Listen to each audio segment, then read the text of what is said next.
So thanks for coming, everybody. Thank you for that introduction, Isaac. As you have noticed, this stand is perfectly geared towards my height. So the topic of the talk is virtues in the 21st century, obsolete or vital. I'm going to begin by spoiling that question by answering it immediately. Absolutely vital. If you thought it was obsolete, hang tight. So I'm going to begin with a story, true story. Happened to me a couple of weeks ago. So I went into Waterstones. This was end of January, beginning of February, and I was looking for a particular book. The book is called Atomic Habits by James Clear. This is a description of the book.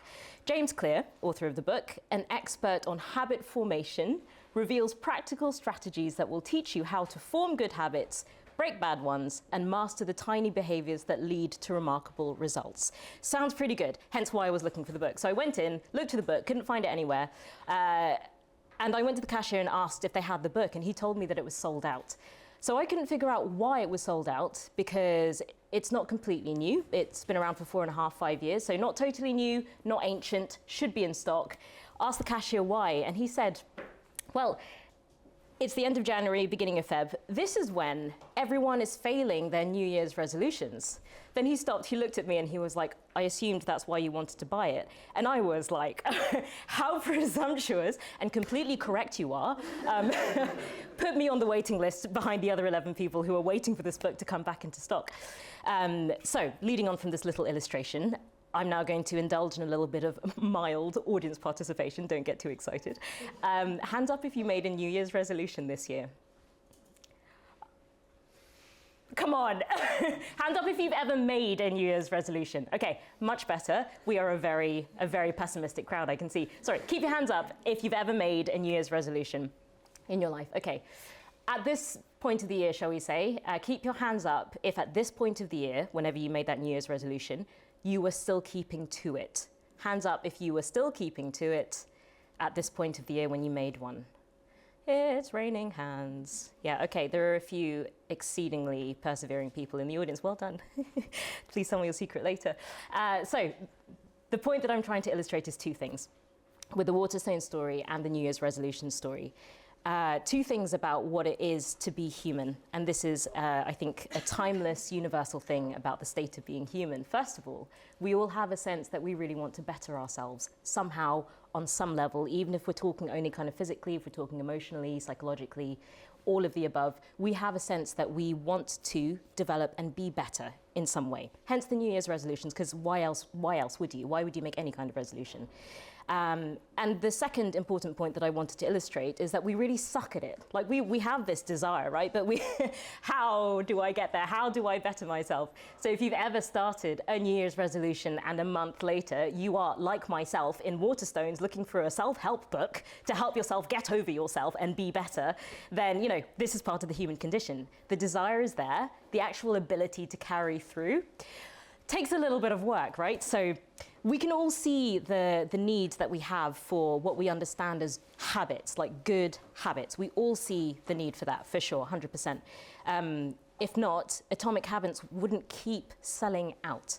You guys wouldn't be here. We wouldn't always be seeking for some kind of form of authentic living. You know, we always seeking for something that is more than where we are at that moment. So it's great. If you experience that, it's great. I'd be more worried if you didn't experience that. So those are two things. We want to be better in some way, and we know that we need help to be better. So how does virtue fit into this thing?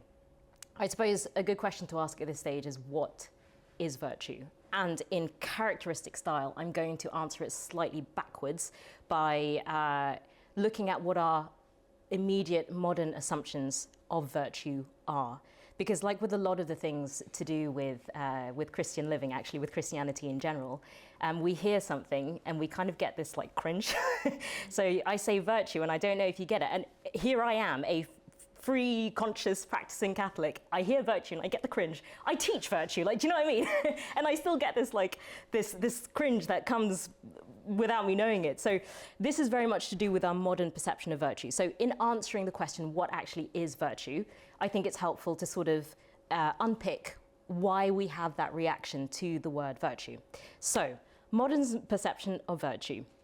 You hear the word virtue or you hear the phrase, not that we ever do, virtuous person, or like she's such a prudent person, you don't immediately think of something hugely positive. If you are anything like me, you will think of something that has a whiff of like Victorian Puritanism or something very stained glass windowy, or I don't know, something that is rigid or restrictive, or I don't know. A prudent person immediately registers to us in this modern day as somebody who lives rigidly, like she has zero fun, zero, literally. I mean, if we have that image in our minds, why on earth would we want to be virtuous? But we have to go with many things, as with all things, we need to go right to the root of what it actually means. We have to, as mature and responsible and conscious adults, we really have to push past what maybe society has formed in our minds of an opinion on something. So while that might be our modern perception of virtue, I guess this is what the purpose of the talk is. I am a staunch proponent of virtue. So here it is. Here is the definition. And this is in the Catechism of the Catholic Church, that massive yellow/blue, depending on what edition you have, thing that's like that massive, which, you know, well, you know, it's a bit of a trek to get through it. But anyway, the Catechism of the Catholic Church defines virtue as a habitual and firm disposition to do good. There is another way of phrasing it, which I can't remember whether it was Aquinas or some great thinker. I'm going to have to go back and look at my notes for this, but defines virtue as a stable, operative, good habit. So if we sort of look at the factors within those two definitions, a habitual and firm disposition to do good and a stable, operative, good habit, we can extract the main core of what virtue is. So, good. The good bit is quite essential. Obviously, there is something good in virtue, a good trait in someone, a good characteristic that we can all see. We all understand it. Sometimes we understand it better when we experience the lack of goodness. So you pick any headline from today, from yesterday in the news, and what do we see? We see corruption, we see a lot of harm being dealt in some way. Somebody's embezzling funds somewhere there, you know. Another politician is, I don't know, doing what? Building duck houses with, I don't know, you know, with you know, my good, well, hard-earned money. So, you know, you pick any headline, and generally what we have is we have this reaction of, that's awful. And that's a really interesting reaction to have, because we're not reacting to the duck house. What we are reacting to is an absence of something that we know should be there. We are reacting to the absence of good. So this is why for virtue, we are talking about something that is good. So it is a good trait. And both of those definitions say something about a disposition. So something that is stable, something that is embedded. So it is something good that is regular, that is not just a flash in the pan. Side illustration here. Do you remember that big trend of random acts of kindness? Which I think is lovely, it's absolutely lovely. But if you think about the word random and what it means in essence, it is something that is out of the blue and isolated.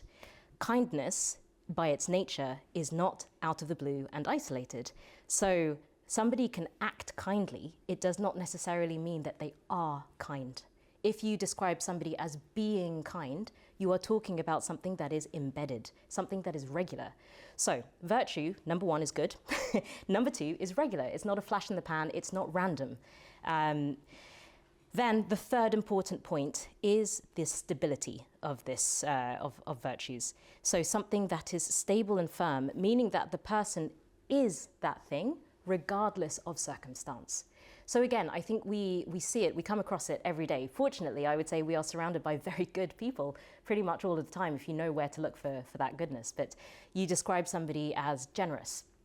You know, that person will be generous whether or not the eyes of the world are on them. That's real virtue. That's not random acts of generosity where, you know, all of these YouTubers who, this is not a judgment, but YouTubers who are, I don't know, giving away loads of money to, I don't know, but it's on camera.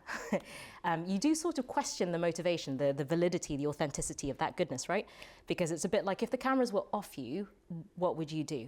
You know, do you actually have the virtue of integrity, which means that stability of character, that stability of choice, choosing that goodness regardless of who is watching. So that is what virtue is, a good trait that is regular, embedded, stable and firm, that depends not on the circumstances of a person, but depends on the person.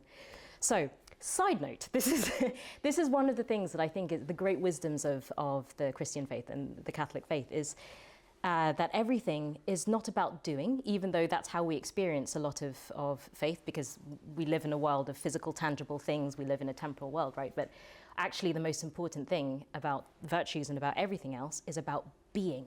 It is not what you do, it is who you are. So when we talk in the faith, when we talk about goodness, to be good, we're not talking about that sort of, I don't know, Victorian mindset of I'm so sorry, Victorians, I'm sorry you did some great things for us. I'm just trashing you here, sorry. Virtue of charity needs practice. So we're not talking about just this outward, external goodness that only stays on the surface. When we're talking about virtue and goodness, we are talking about being, that you are good. So I answered the question in the beginning, you know, obsolete or vital. Again, take any headline from any day ever, and I think we would all agree that virtue is absolutely vital. We need people who are virtuous people. We need people who have a habitual and firm disposition to do good. Because what is the opposite? It is the random and unstable randomness in not doing good.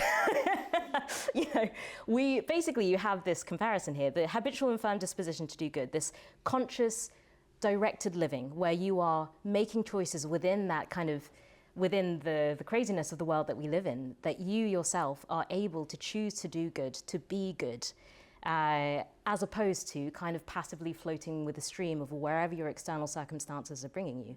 This is why virtues are so vital. So, we know virtues by their names, and again, we have to do a bit of breaking down about our modern assumptions. We began with the girl who was prudent. Again, the little shiver comes along regardless, but prudence is actually a really, really important virtue. So important. It goes by another name, practical wisdom. So when you stop and assess whether it's Lent, right? So I don't know if you've given anything up for Lent, but say chocolate. Says the girl who's just eaten 3. I haven't given up chocolate for Lent, just FYI. But you know, if I had given up chocolate for Lent, and I up those really delicious chocolates that they're on the side, in that moment where I'm assessing, oh, I know I've given up chocolate for Lent, and I know that like that's something I want to gift to God, that sacrifice of not eating the chocolate. In that moment, in that working of the mind, we experience it intellectually, but what you are actually doing is exercising prudence, which is practical wisdom. It is the ability to judge rightly according to the moral effect on you and other people. That is such an essential virtue, and in fact, pluck any headline from the newspapers, and do you know what's missing? Prudence is missing. So if somebody calls you a prudent person, you should thank them, even if they didn't mean it in the way that we now understand prudence to be. So we know virtues by their names. Classically, we have prudence, justice, fortitude, temperance. Those are 4 cardinal virtues. Those are the virtues upon which all of the other virtues hang, if you like. So prudence, justice, fortitude, and temperance, dear God, can you sound any drier? I don't know. If you ever try teaching virtues to teenagers, my God, do you learn how to develop a really quick language about this. So I don't talk about prudence, I talk about practical wisdom. Justice is fine because, you know, the woke generation really love justice. We love justice, right? Give to each person their due. We love it. Fortitude is otherwise known as courage. So you might not want to be described as a fortitudinous person. But you probably do want to be known as a courageous person, right? I think everybody would want to think that they are a courageous person. Temperance. Temperance, wow. Okay, temperance is actually one of my favorite virtues because we all really need it. I think it goes by another name, self-mastery.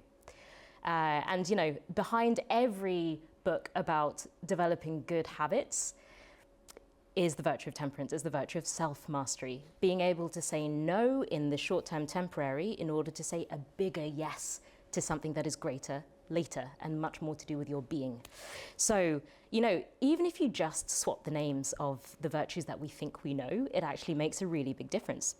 So now let's wander down the garden path a little bit and let's look at virtue from other angles, because it is such a beautiful thing that we have virtues, access to virtues, understanding of virtues, that we can appreciate it from many different angles. So Romano Guardini was a priest, I think it was, or is, was a priest who wrote a very beautiful book called The Virtues That Lead You to God, Learning the Virtues That Lead You to God. And he speaks about virtues as morally formed humanity, which I thought is a beautiful definition for virtues.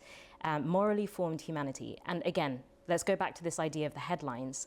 You see the headlines, and what is it that we are missing? We are missing humanity that has a moral compass, that looks beyond the immediate needs of just me and looks at the needs and the good of other people. We are talking about charity. We are talking about one of the theological virtues, where we look at the other person as somebody who is equally loved, full of dignity, full of potential, and is worthy of fulfillment as much as I feel that I am.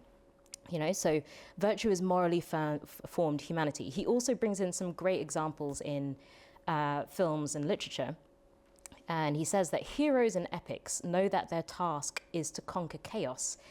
And I really think that, you know, the fantastical worlds, the epics that we have at our fingertips, the really great ones, show character. They show characters, as in, you know, people, characters who have good character, who have heroic character, who, despite the obstacles against them, still pull through for the good. And every epic like that, there's something in us that responds, like our heart responds to that. So I'm going to reference here just as illustration of how much we need this, how vital virtue is and good character is. Referring to an ancient work which you may not have heard of. I am, of course, referring to Harry Potter. I think it's in the 7th book. You know when you know, they're wandering off and they're trying to find all of the Horcruxes. And you have this moment where Ron storms off, right? He leaves Harry and Hermione to their own devices because of jealousy and all sorts of things. So we see Ron in the grip of vice. We see his weaknesses like we've never seen them before. And a really great moment is when Ron comes back. I don't know, if you had that experience of reading the book and he comes back and I was like, yes, Ron, well done. So he overcomes himself. He actually practices virtue. He practices many virtues there, humility, recognizing who you are, where you are, what your limitations are, especially in reference to where you are in relation to who God is and where he is. That wasn't Ron's deal, but he was practicing a form of humility there. And courage, great courage. Because he comes back, why? For love of his friends. So he is exercising all of the virtues: prudence, self-mastery, courage, justice. And it's not the thought that you have, right, when you actually read that scene. But it is an epic in its own right. So Ron swallows his pride. He comes back to Harry and Hermione, and they win the day. We know that, right? Sorry if I spoiled that for anybody who hasn't experienced the glorious, sorry. You're late to the table, mate. I referred to it as an ancient work. You realize that this is over 20-something years old. The first Harry Potter... I was calculating this on the bus on the way, and I was like, dear God. Anyway, so another epic and wonderful work, The Lord of the Rings. If you read it with a lens of virtue, it is a completely different experience. I mean, I adore The Lord of the Rings, absolutely adore it. Almost wrote my dissertation on it, almost. My tutor didn't let me.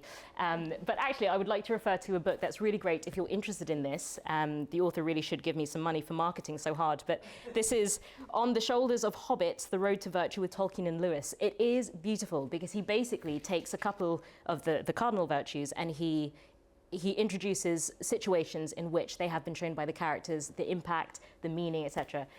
The greatest epics are full of virtues. Lord of the Rings, brilliant. You know, just to pick a few faves, when Frodo, you know, who only was supposed to carry it as far as Bree, suddenly finds himself in the middle of this massive argument of the big men and the wizards and the elves, you know, and he, this little hobbit, who I feel very one with, you know, short, eats a lot, that's pretty, anyway. So Frodo volunteers to take the ring to Mordor to destroy it. And in fact, the world is saved because of the work of these ordinary little folk who have no pretensions to anything, a very kind of humble people who like their creature comforts and suddenly called on to save the world, and they shape up, they face up. This is what makes The Lord of the Rings such a wonderful moment. And of course, Sam, the wonderful Samwise Gamgee, exhibiting a lot of virtues there. Then my final example is another wonderful epic. I am, of course, referring to Star Wars. The level of my geekery is unhidden now, but you have real moments where, Luke is talking about the original trilogy, when Luke is finding his identity. He's suddenly realizing who he is, and he's realizing, another spoiler, who his father is. And he is confronted with temptation to join the dark side, right? To betray his friends, to betray the good. We have this epic battle between good and evil. And it's not, the point is not the temptation, it is the choice that he made. It is the virtue that he actually exhibits, these characters exhibit, by choosing. And I think this is what's important about virtues and why they will always remain completely vital, is the choices that we make are not, again, external acts that remain on the outside. Whatever you choose, and by not choosing, you are choosing, it impacts your being, it impacts who you are. And if you are not choosing who you want to be, then what are you choosing? You are allowing your external circumstances to shape you if you are not the one who is elbow deep in that decision yourself.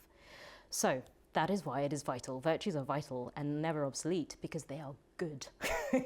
I think I would speak for pretty much everyone by saying that we all want that. We want to be good, and not good in the limited, rigid sense. And this is, I think, one of the most important things to understand about virtue, is that they allow you to be more fully yourself than you yourself could choose to be. They allow you to be the person that God created you to be, that He dreamt of you being. And we are very limited. We're very blinkered, I think. We settle for less for ourselves an awful lot of the time. And virtues, I think, I see them like God's invitation to go, your story is so much bigger than you are allowing it to be for yourself. Because God, in His goodness and His wisdom, wants us to be all of those virtues, but like you. So the you version of, the version of me that is genuinely prudent, like, fully practically wise, is going to look really different to any one of you who exercises prudence and who really strives to be a prudent person.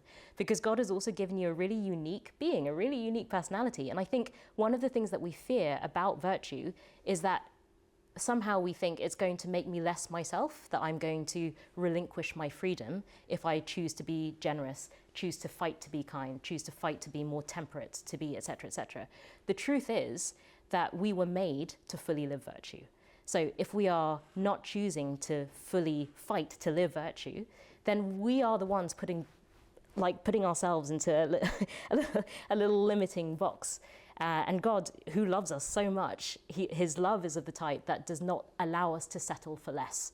So that is why virtue is so very, very vital. Another way that we can see virtue, keeping an eye on the time here, but another way that we can see virtue, classically it was seen as strength. So a literal illustration of this. Has anybody been to the Sistine Chapel or seen photos of the ceiling and the walls of the awesome beauty of the Sistine Chapel? Okay, did you ever wonder why everyone was so hench? Like fully shredded, muscular beyond belief? Did you ever wonder why God was the most fully shredded of all the shredded people on the Sistine Chapel? Have you ever wondered why? Because I found out the reason a couple of years ago. There's a really wonderful TED Talk by Dr. Elizabeth Loeb, I think it is, and I can't remember. It is about the Sistine Chapel. It's the only TED Talk on the Sistine Chapel, so if you Google it, you'll find it. But I always wondered why everyone was so very shredded on the Sistine Chapel.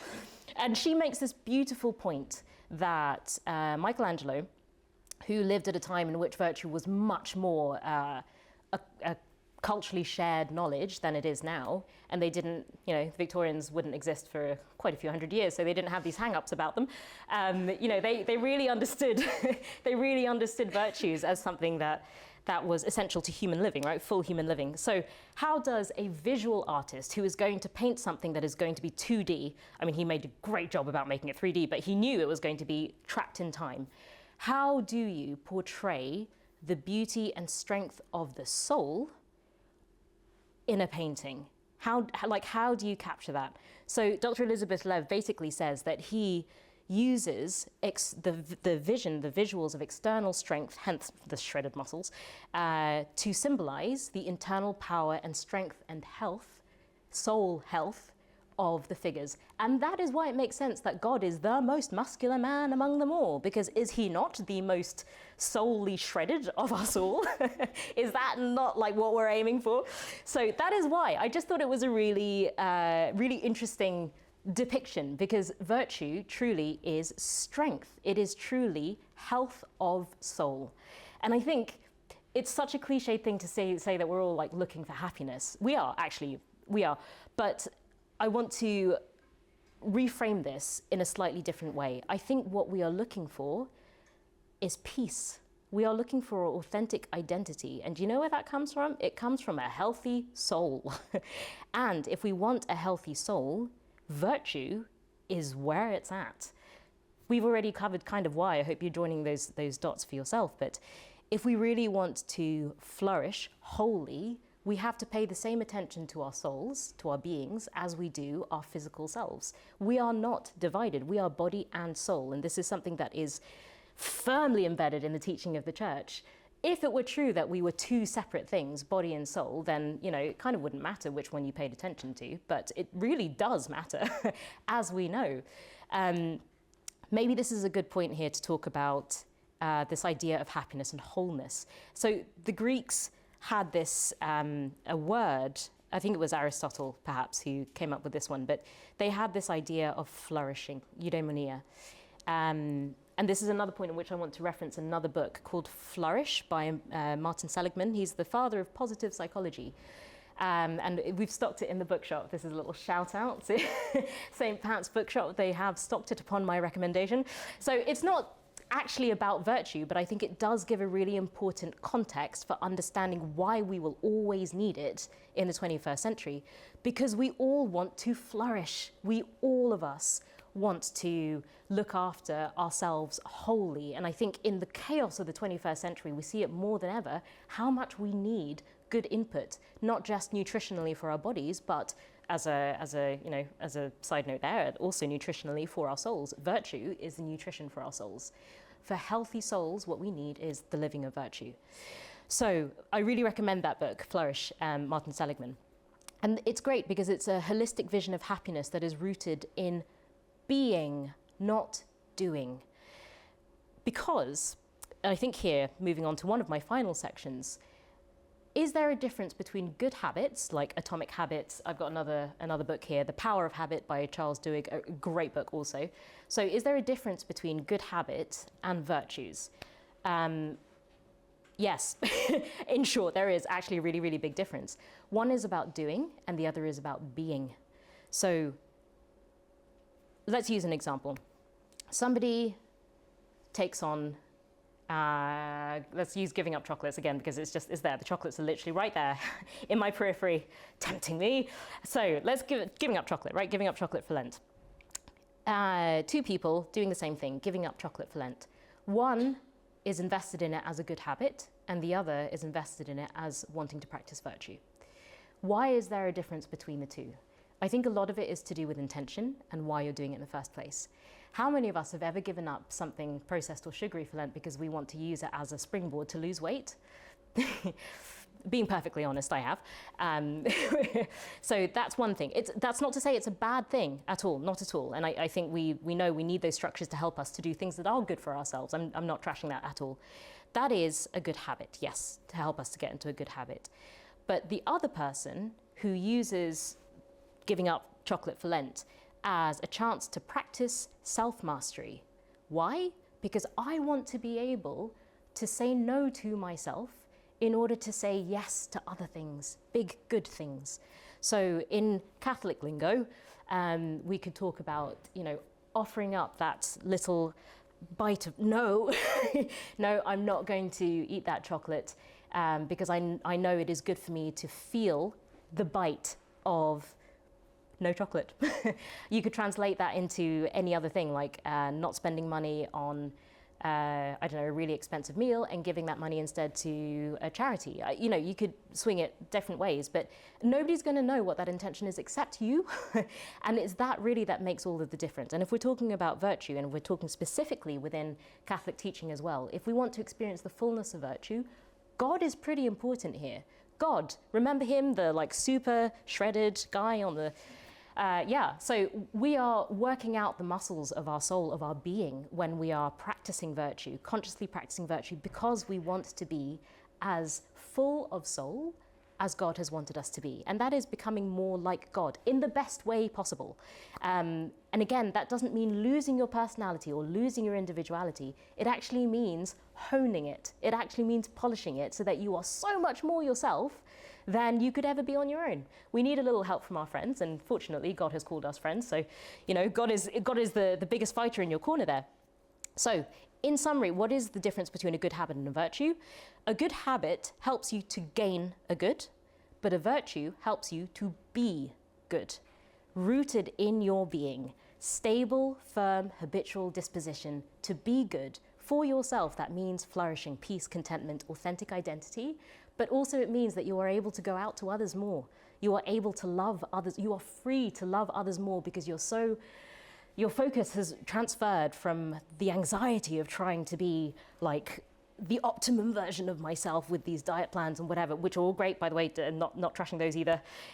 But if we are able to more fully be ourselves and more peaceful, we are able to also help other people to be so as well. And wouldn't that be a wonderful world if we were able to do that? But that depends on your choice, really, your individual determination to live a virtuous life. So, final section. How? How on earth do we do this? So, I would say that there are sort of 3 stages to this. Number 1 is knowing. You cannot do something unless you know about it. You're all here in the talk, so now you have no excuse about that bit. You know it now. You know about like the full-on shreddedness of God. I encourage you to be equally shredded in your soul. You know about it, and to fill up on that knowledge. So, you know, I think it was really great that I was emailed by Isaac to ask, you know, is there kind of a bibliography? Are there some books that you would suggest? Yeah, the books that they're stocking now, there are some really great ones. I would also say the books on habits are really, really helpful, really helpful. I've got about 5 at home. So, you know, don't despise those either, just because they're not talking about it in sort of faith terms.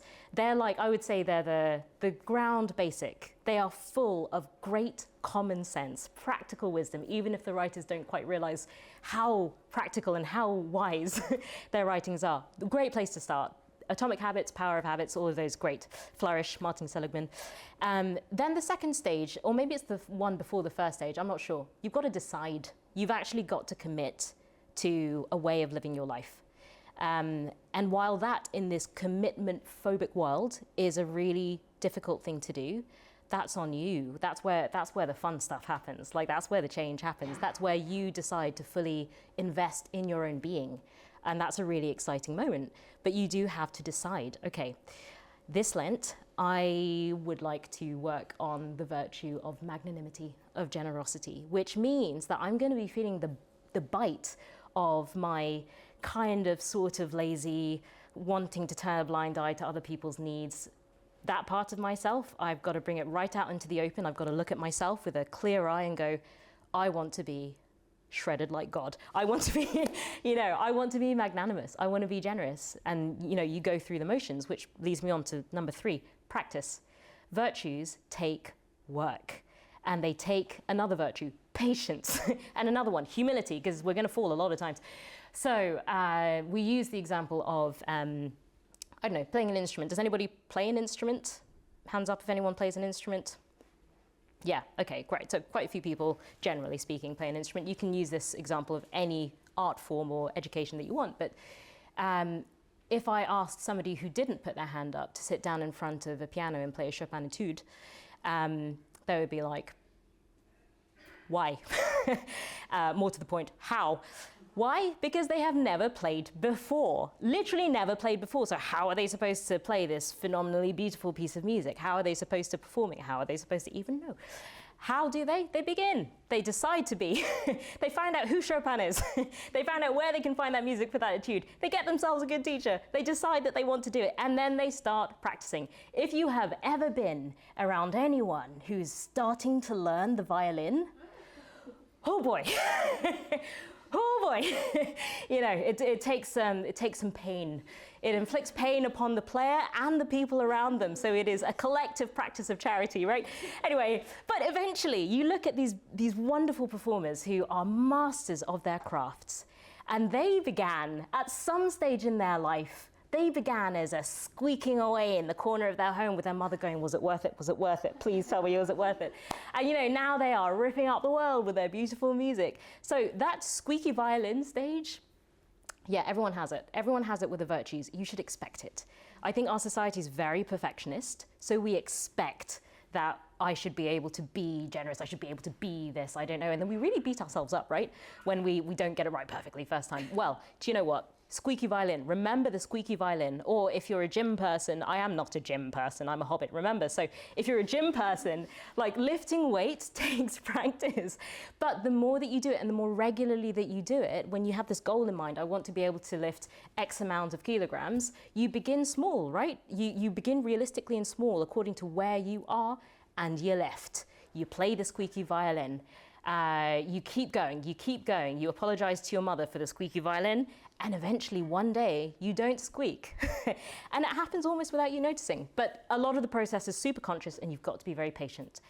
That is sort of 3B, environment and people. If you want to get out of the squeaky violin stage, the lifting only 2 kilograms stage, then you need somebody who can help you. So you either need somebody who can help you or an environment in which it is good for you to learn. So if we talk about virtues, it's easy to say surround yourself with virtuous people. I would just say surround yourself with people who are eager to grow. That's it. I mean, this community here is great. It's kind of that example.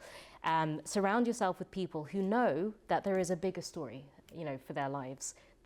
And that, I think, is already very, very important. If you want to know specifically more about, well, how do I practice these virtues? How do I grow more virtuous? That's almost spiritual direction. You need a virtue coach. You need somebody who has already walked that road ahead of you a little bit and who can give you practical human advice, you know, how to get over the squeaky violin stage of virtue, how to build up the muscles of your soul. But I think it really boils down to one thing is that you have to decide to do it. You have to decide to do it, and you have to practice and believe that this is really what you need and what the world needs. So to finish, I'm going to circle back round to that store in Waterstones where I was morally profiled by the cashier. You know, he looked at me and he was like, you've definitely failed in your New Year's resolution. He wasn't wrong, but you know, I think we pay so much attention to the health of our bodies, and rightly so.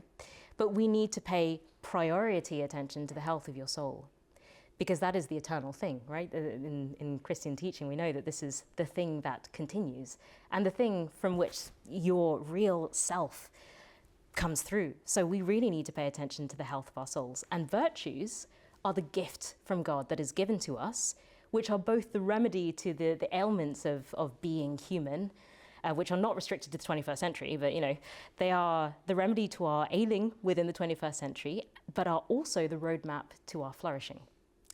And that is where I will end. Thank you very much for listening, everyone. The end.